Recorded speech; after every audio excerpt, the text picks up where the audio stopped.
Hello, Jesus people sisters. Did you forget your keys? Or maybe why you walked into the kitchen? Are you just forgetful or is it something more serious? Join us today as we speak with Lizette Cloete, a Christian dementia coach, as she shares what we need to know about dementia caregiving and prevention.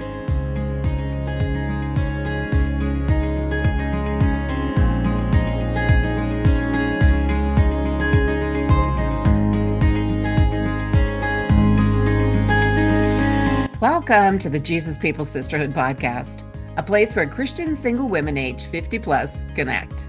I am your host, Janine Jordan, a Christian confidence coach and leadership mentor in Alberta, Canada. And I'm your co-host, Ellie McCormick, a Christian longevity coach and mentor in the USA. Being single women over 50, we know what it's like to feel overlooked, to have unrealized dreams, to experience the challenges of singlehood, and to be concerned about what our future will look like. We couldn't find anything online for single Christian women over 50, so we created Jesus People Sisterhood just for you, a place where sisters encourage and empower one another through the last third of life, because you are a treasure trove of wisdom and of exceedingly great value. This is an authentic community, a supportive family, with other women on the same journey where Jesus is the center of it all. Here you will find real talk, real community, and real sisters. Join us as we discuss building relationships, whole health, and growing spiritually. We'll review helpful books and articles, chat with guest speakers, share success stories, and have some laughs along the way. So grab your favorite beverage and we'll get started.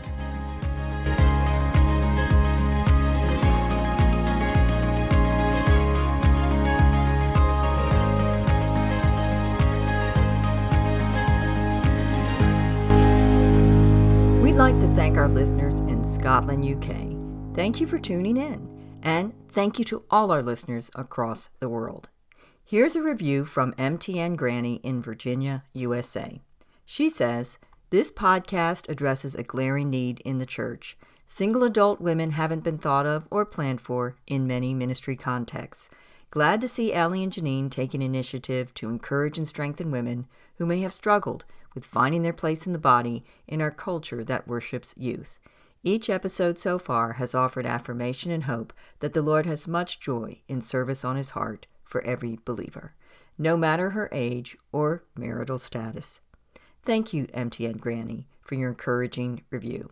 If you would like your review read on one of the episodes, please leave us a 5-star written review on Apple Podcasts, because this raises the podcast in the rankings and lets other sisters find us too.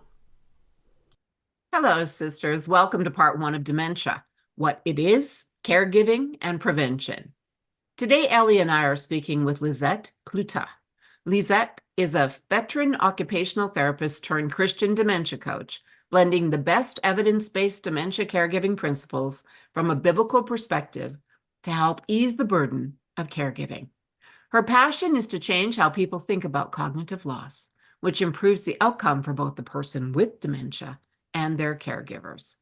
Originally from South Africa, she and her husband live in South Carolina, where they support her parents, who both have cognitive loss. Hi, Lizette.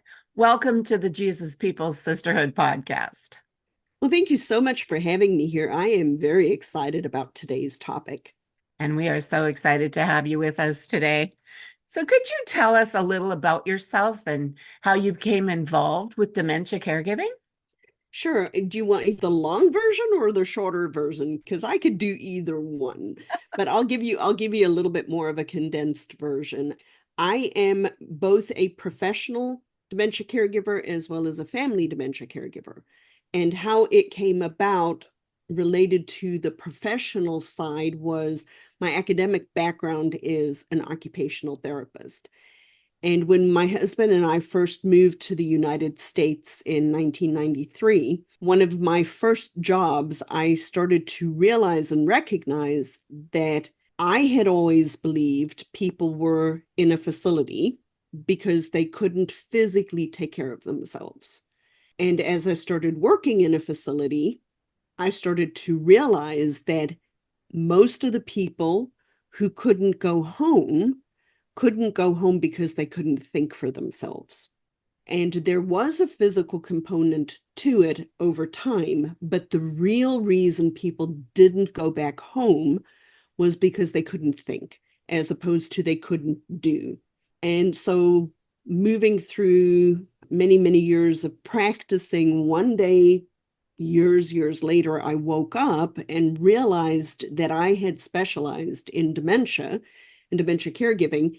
Didn't necessarily think I was going to, but I gravitated towards helping people living with dementia because they're just an extremely underserved, and actually, if you know how to help somebody with dementia, it can be very fun and very gratifying to the family when you're helping them with this very oftentimes difficult situation. And then my mom had been 42 when I was 19. She was 42, had a massive stroke, massive hemorrhagic stroke. Now, fast forward 30 years later, we are the family caregivers of my mom, who has vascular dementia, as well as my dad, who was diagnosed with mild cognitive impairment. So not only do I have it from the professional side, but I also now am experiencing it from the personal side, and is vastly different. Okay, all right. Yeah, so can see why you got involved in it. So explain to our audience what dementia is, Mhm. and are Alzheimer's and dementia, are they the same thing or how are they different? That is a really good question, because a lot of people hear the word dementia and they equate it with Alzheimer's. So we're going to take a step back, and I want people who are listening to picture an umbrella over a whole bunch of little baby umbrellas. So big umbrella, the big umbrella is dementia. The word dementia means out of your mind. That's literally what the Latin word means. So dementia is the overarching umbrella over 19 baby umbrellas. Those 19 baby umbrellas are all the different types of primary dementia. So Alzheimer's, Bruce Willis, frontotemporal dementia, all of these, very famous people with all these different types of dementia. My mom has vascular dementia, which is one of the baby umbrellas underneath. But now I want the people listening to picture 100 little baby umbrellas underneath those 19. They're up to 100 subtypes of dementia. So Alzheimer's is one type of dementia, but the word dementia just means that's overarching over all of these different subtypes.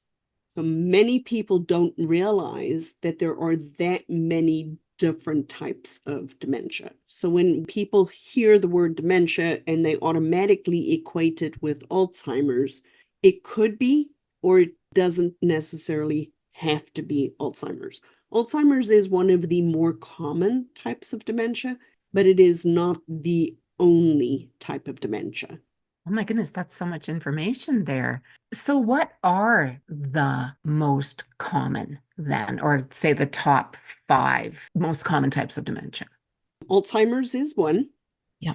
Frontotemporal dementia, vascular dementia, which just means my blood supply system is not working as well. So when you have heart-related issues, it can impact your body's ability to pump the blood to your brain, or if you have trouble in your arteries going up to your head and you're not getting everything to your brain, or if you've had strokes or things like that. So Alzheimer's, frontotemporal, vascular dementia, and then what's considered the Lewy body dementias, which is related to or could be related to Parkinson's disease. Now, the way we know the difference between whether it is Lewy body dementia or Parkinson's disease dementia has to do with it's kind of the story, which came first, the chicken or the egg, right? With dementia with Lewy bodies, the thinking side comes first. They start having trouble with their thinking first, and over time develop the physical components that look like Parkinson's. Mm. For somebody who has Parkinson's disease dementia, the Parkinson's disease symptoms come first. The physical, the tremors, the inability to move, those kinds of things. And the thinking stuff comes later on.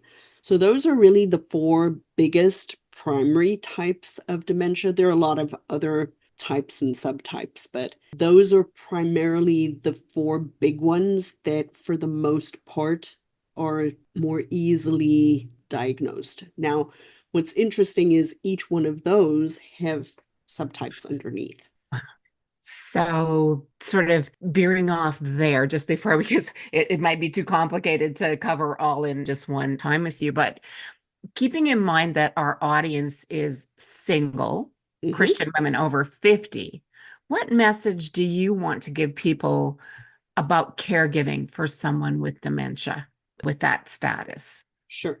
I'm actually going to, if you don't mind, come at it from two sides. I'm going to come at it from the single woman in her 50s first, and then the caregiver. Okay. Because the reason I say that is that when you're a single person, one of the big things that you need to be aware of is changes in your thinking is not normal. Okay. Hey, yeah. Changes in your thinking is not normal aging. It is not normal to not be able to form a memory. Being forgetful is normal. We're all forgetful, right? But really, truly not being able to make a memory is not normal. So if a person who is a single person starts to notice or other people tell them, they need to pay attention, because the earlier you get help, the more you can do to protect your brain, which is what we're going to talk about later on, right? Mm-hmm. So as a single person, what happens, most people, and we're going to kind of step into the whole stigma thing, nobody wants anybody to know they're having trouble thinking. I don't want anybody to know I'm having trouble thinking, right? And we all have good days and bad days. I'm not talking about one day I'm having a bad day and I'm having a little bit of trouble thinking, I didn't sleep well or whatever. I'm talking about you're starting to make errors at work.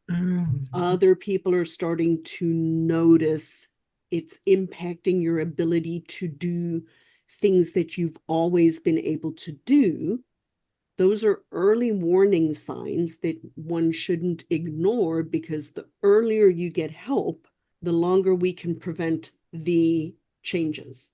So that's coming at it from a single person perspective. Now, coming at it from the caregiver side perspective, single women, probably your audience, are going to be one of the following types of caregivers. They will be a sibling of someone living with dementia, which may mean if the brother or sister is not married, they might be the primary person who is helping. Or if they are a sibling and the brother or sister is married, they're just a support person for the primary caregiver, the primary care partner. So that's one way a single person could be a caregiver of somebody with dementia. Another way a person could be a caregiver of someone with dementia is they're the adult child, which typically is the oldest adult daughter. Even if they're four brothers older, if you're the oldest adult daughter, the responsibility is likely on them. So about 75% of caregivers are women, and most of those are the oldest daughter. So the way that your audience are going to be involved are going to be as a sibling or as the oldest adult child, daughter of somebody who is living with cognitive loss. And then in that case, it becomes one of two situations. They're either supporting the well parent who's helping. So dad has dementia, mom's the primary caregiver, I'm helping mom take care of dad. Or dad has passed away, mom has dementia, and I'm taking care of mom. I wanted to go back when you were talking about not being able to make a memory. Mhm. Can you explain what you mean by that? Absolutely. I was hoping you were going to ask.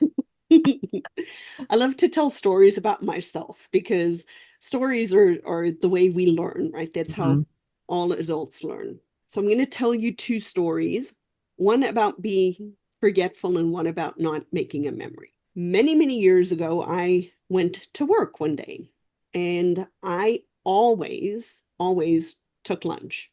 And I always would eat my lunch at my desk and those kinds of, just routine and familiar things.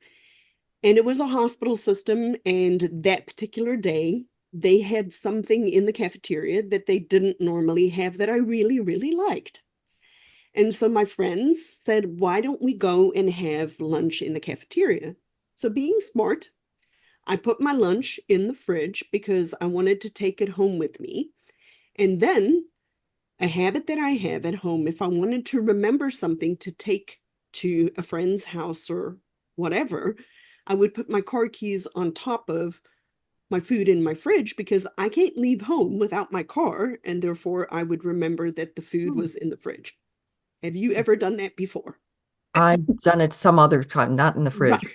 but Yeah, but you have a way of, trying yeah. to remember that item. So that is what I did. Put my lunch in the fridge and I put my car keys on top of my lunch in the fridge. Went and had a lovely lunch with my friends, went about my regular day. End of the day comes, I grab my purse, I walk out the door, I get to the car, and the entire time I'm going to the car, I'm pulling things. Where are my keys? Can't find my keys. I get to the car, I stand there, tear my purse apart, put everything on top of the car, the whole thing. Walk back in, thinking to myself, I remember having my keys in my hand going into the hospital. Get there, start asking my colleagues. We tore the department apart. I gave the woman who's the secretary, I gave her my purse, and she's like, I'm not going through your purse. I'm like, Glenda, go through my purse, find my keys, right? I go to security. I call my daughter to come pick me up because I cannot find my keys. My husband's in Uganda. He has the other set of keys. Now I'm problem solving all of this. My entire therapy department was helping me look for the keys. A few minutes later, Daniel says to me, Lizette, would you have put your keys in the fridge? And the moment he said that, I remembered everything. I remembered everything that had happened. I could track back. That's the key. I could track back and remember what I had done and why. That's being forgetful. We're all forgetful every now and then. Same situation. You walk into the kitchen, you stop and you say, why did I come in here? Right? You stop there and then you think, oh, I was doing this, this, and this. Oh, this is why I came in. That's being able to track back. That is being forgetful. Not being able to make a memory is think that whole entire scenario happened. Daniel says to me, Lizette, would you have put your keys in the fridge? And I would say to him, I know I didn't do that. Didn't make the memory.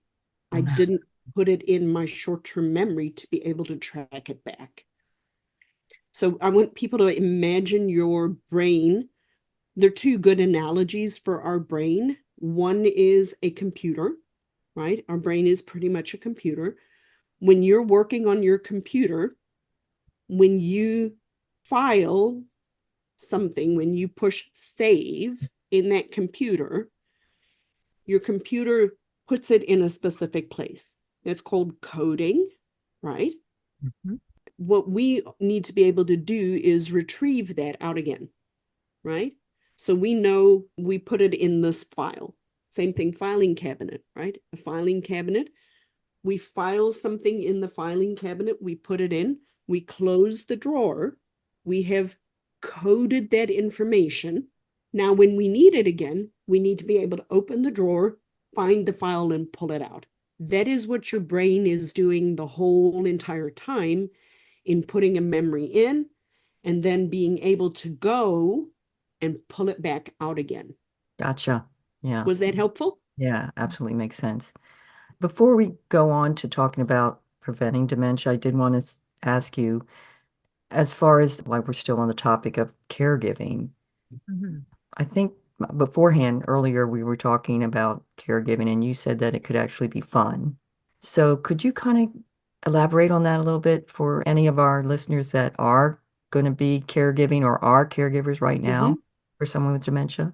So when I said it can be fun, what I meant is like I am truly gifted in communicating and working with people with dementia. To me, figuring out what's going on can be fun. What I want people to understand about dementia caregiving, per se, when you're the family caregiver, is that, and this is something we don't say early enough and we don't say often enough, but the moment somebody is diagnosed, truly diagnosed with dementia, like they get a diagnosis, if you are a single 50-year-old person who is helping a parent who has dementia, what you need to recognize and realize is that if your mom or dad lives long enough, they will need 24-hour care. They will absolutely 100% need 24-hour care. Does that mean that they absolutely will get there? Not necessarily, because a lot of people pass away before that with dementia because of a heart attack or stroke or car accident or whatever, right? The Lord providentially takes them away. So I want people to think about flying on an airplane, right? We all know we take off and now we're flying. I want people to think about your life as the flight port.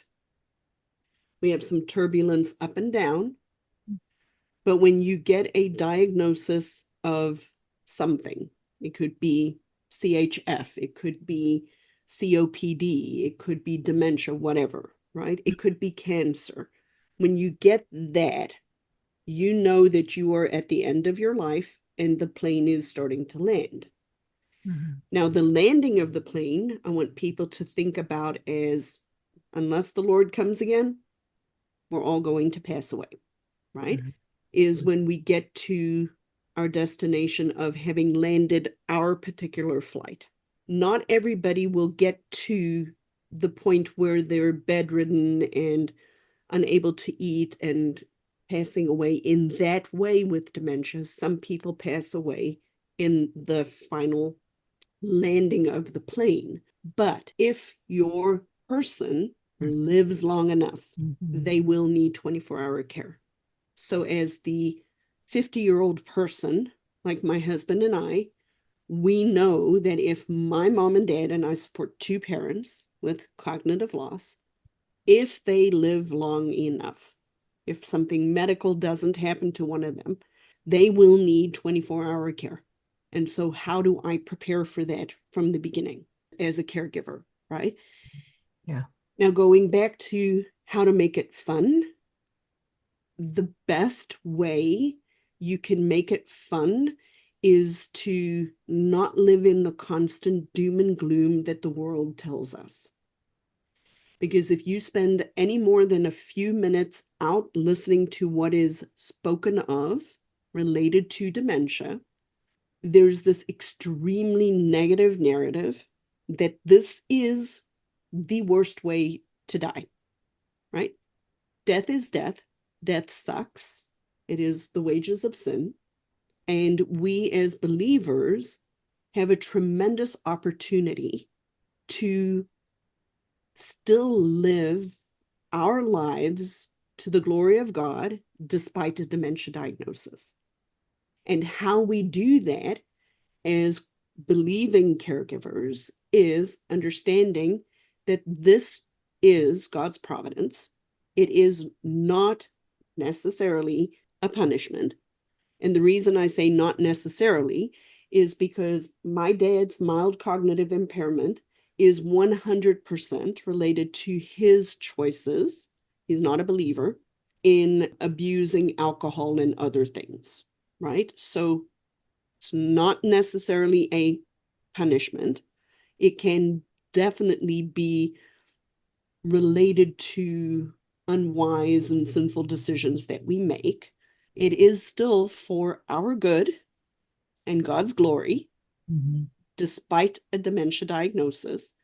And when you keep that in mind, you can still find contentment and gratitude and work on understanding that you can't control what has occurred, but you can control how you respond. And that is where a lot of the joy can come. And so, from a believing perspective, when I work with my clients, most of what I'm working on, yes, I'm teaching them skills because they do need the skills. But at the same time, most of what I'm working on is how they think about their journey, how they think about being a caregiver, how they think about what's occurred, and then how to still within that create moments of joy, because those moments of joy are going to be the thing that you remember when the person you love has passed away. So I'll use a good friend of mine, Angela. She, her mom and dad, ironically, they're also from South Africa. We met here in the United States a little over a year ago. Wonderful, godly family. Angela and her husband have been in the States longer, but her parents, her dad, her mom has Alzheimer's, and her dad recognized he could not take care of her by himself. And so oldest daughter, right? She's married, but oldest daughter, they moved in with Angela and her husband and her family. And despite the fact that Jenny has Alzheimer's and has had it for many, many years, probably 8 or 9 years, the way they have taken care of her has been such a testimony to the greater community. She's on hospice now up until, and she's almost entirely bedridden. She gets up twice a day for very, very short periods of time. She is really not eating or drinking. But despite all of that, up until about maybe 6 weeks ago, she was in church every single Sunday with her family. And when hospice came on board, and everybody in church knew and everybody helps, right? And when hospice came on board, what they were, and Angela and her family have no frame of reference, but I knew helping her that they have taken such good care of her mom that when hospice came in, they're like, we cannot believe how far advanced her process is and how well she is still doing because of the care, the wonderful, godly Christian care that they have given her mom, because they're all in a believing family. Well, I just, everything you just shared, I mean, like from a Christian perspective, I don't even know how to express how it made me feel just listening to you right now. I mean, it just, I think it gave me more peace because I am like, I don't want dementia and it's like the worst thing ever, but I just want to thank you. Just You're how you very expressed welcome. everything. That was just really beautiful So and the assuring. one thing that I want people to hear is that a normal death and dying process with any type of a disease process, right? This is not, death and dying is not supposed to be here. It's not a normal thing. But a person who is dying with terminal cancer at the end stages of their terminal process look exactly the same as somebody living with dementia. They just go through it faster. I'll use another good friend of mine. Her name was Kathleen. From the day that she was diagnosed with bladder cancer until she passed away was 6 weeks. So 6 weeks. Yeah. In that 6 week period, and I knew her for 15, 16 years. She was almost 70 when she passed away. I saw her go through exactly the same stages as somebody going through dementia, just it was much shorter, much faster. But by the time she passed away, she was bedridden, being 100% taken care of. by everybody around her. A normal death and dying process, I'm not talking about a sudden heart attack or a sudden stroke or something like that, but just how the Lord designed us to pass away with something is almost exactly the same as how we develop from birth to adulthood, just going backwards. Interesting. And so one of the biggest reasons dementia is harder for people is because the process takes a lot longer. Gotcha. So we're not talking about 6 weeks or 3 months or 6 months or a year of somebody maybe passing away with cancer. We're talking about 3, 5, 7, 10, 15 years. And that's where it becomes hard because it's so elongated. I have a question just to pivot a little bit. As single women on our own, to take care of another person is a very large responsibility, and with everything else we're doing in our lives. Absolutely. Are there signs that you need some caregiving yourself, or that you need to step back, or you need added support because maybe you don't have a significant other or partner or friend, and you're sort of doing it on your own? Well, I'm very glad you brought that up, because even if it's a husband-wife combination taking care of somebody. So say my husband got dementia. I couldn't do it on my own. With my parents, I cannot do it on my own. No single person should even attempt to try to do dementia caregiving on their own. It takes multiple people in order to do it effectively and safely. It is a marathon. It is not a sprint.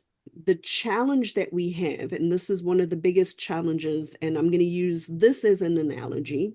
Most of us have heard the analogy of you throw a frog into boiling water, right? It'll jump out, correct? Yeah. So caregiving, in the analogy of throwing a frog into boiling water, is you're 50-year-old single woman whose parents are both still alive. They're in their 70s. Mom falls and breaks her hip. She's in the hospital. Boom. I'm thrown in the water. I know that it is not fun, because now I'm dealing with, they've been living independently, dad's still around, but now I'm helping pick up meds, go grocery shopping, help my mom take a shower, whatever. We get thrown into that hot water. And we recognize in that specific situation, this isn't fun, right? And so we solve that problem. The crisis gets finally averted and life moves on. If the person at that point, the caregiver, at that point, mom and dad are now still living alone, but now mom's needing a little bit more help than she used to. And dad's same age as mom or older. And he's now needing a little bit more help. What then happens is now I turn into a frog that is put into cold water, and the heat is slowly turning up. But because I'm human, right? And the froggy's still kind of swimming around, the heat is slowly turning up. I don't recognize that I'm in trouble. And so I don't jump out.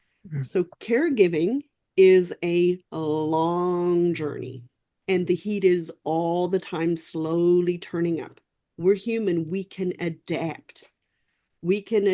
Oh, mom just needs her medication picked up, right? So I pick up the meds. Oh, dad really can't mow the lawn now. Oh, I'm going to help do that. We start adding things into our busy lives already, working, taking care of yourself, you've got pets, or you have a social circle, you're going out, you're taking care, you're living your life.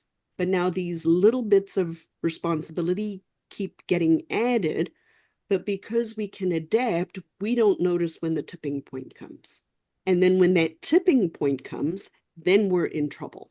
And so signs that you are starting to be in trouble are things like, you always used to go out, now you have no more energy to go out. You always used to go to the gym after work, and all of a sudden it's 3 months and you haven't been to the gym because you don't have time and you're not prioritizing yourself. You're not doing your hobbies. You're not sleeping well at night. You're not taking care of the things that you always used to take care of for yourself. You're running a business and you're unable to run your business, or you're having to call into work because you needed to take mom and dad to the doctor. Those are signs that things are starting to change. And the reality is caregivers do not ask for help. So following up on that, let's say you are that person in that situation, the caregiver. What is your advice then when they first get that diagnosis or they recognize that, hey, they're at the tipping point? What should they do? So I'm actually going to go to when they get the diagnosis. Okay. So here's what happens typically when somebody gets a diagnosis of dementia. I'll pick on the two of you because you're here, right? One of your parents, both mom and dad, I don't know your situations, but both mom and dad are still alive. Mom starts to notice something's going on, but says these words to you: don't let anybody know that dad's not thinking properly anymore. I don't want people to know. That happens all the time. We have this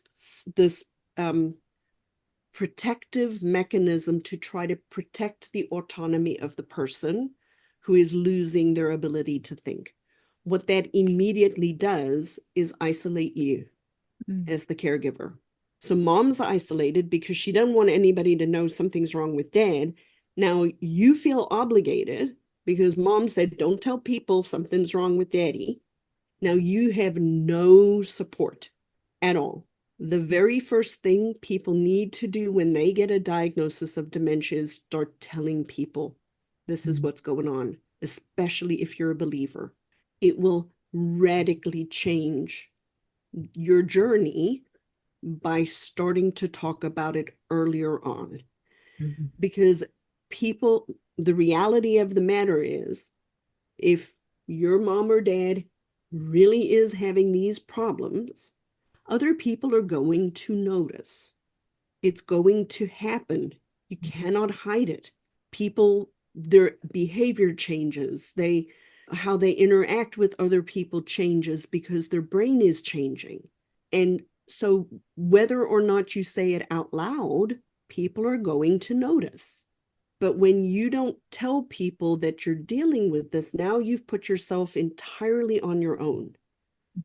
And then people don't know that you need help because they'll come up to you and say, do you need help with anything? And what do people say? No, I'm fine. They're not. Yeah. But they say they are. So you have to, the very first thing is don't hide it. Do not hide it. And very much more important, if you're in a church, say you ladies are, you find out one of your parents has dementia, the very first conversation you need to have is with the pastor and the elders or the leadership of the church and say, my parent has now been diagnosed with dementia. I'm doing okay right now, but I know that this is going to change, so that people can start to put supports around you. You cannot do it by yourself. Nobody can do it by themselves. Now, this is such great information, really. Right. For the sake of time, we're stopping the interview here. You can listen to the conclusion of our interview with Lizette Cloete next week when she will discuss dementia prevention. Please share any thoughts that resonated with you from today's podcast episode in our private Facebook group at Jesus People Sisterhood Community. Start reaching out to other single women and create your local group of Jesus People Sisters. Please let us know about your group to add to our directory by contacting us at support@jesuspeoplesisterhood.com. Have you had a good experience with a business? They've treated you honestly and helped you at a reasonable price? Please let us know.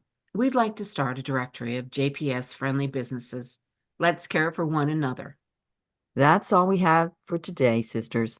Be blessed by him who is able to protect you from stumbling and to make you stand in the presence of his glory, blameless and with great joy. Until next time. Hey, sister, before you go, thank you for listening. If you found value in today's podcast, the best way to say thank you is by leaving a 5-star written review at Apple Podcasts. That raises us in the rankings and helps other sisters find us too. And please tell a friend or post it on your social media. If you're a single Christian woman over 50, this podcast was created specifically for you. The Jesus People Sisterhood is your community to find support and friendship with other sisters who can understand. Be sure to follow us on your podcast app and join our free private Facebook group at Jesus People Sisterhood Community.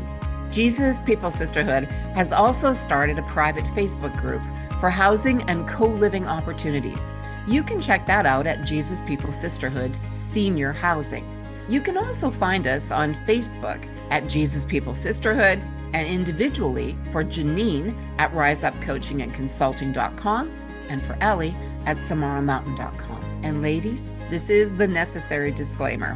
Our podcast content is for informational purposes and does not constitute professional advice for mental health, medical, legal, financial, or other areas.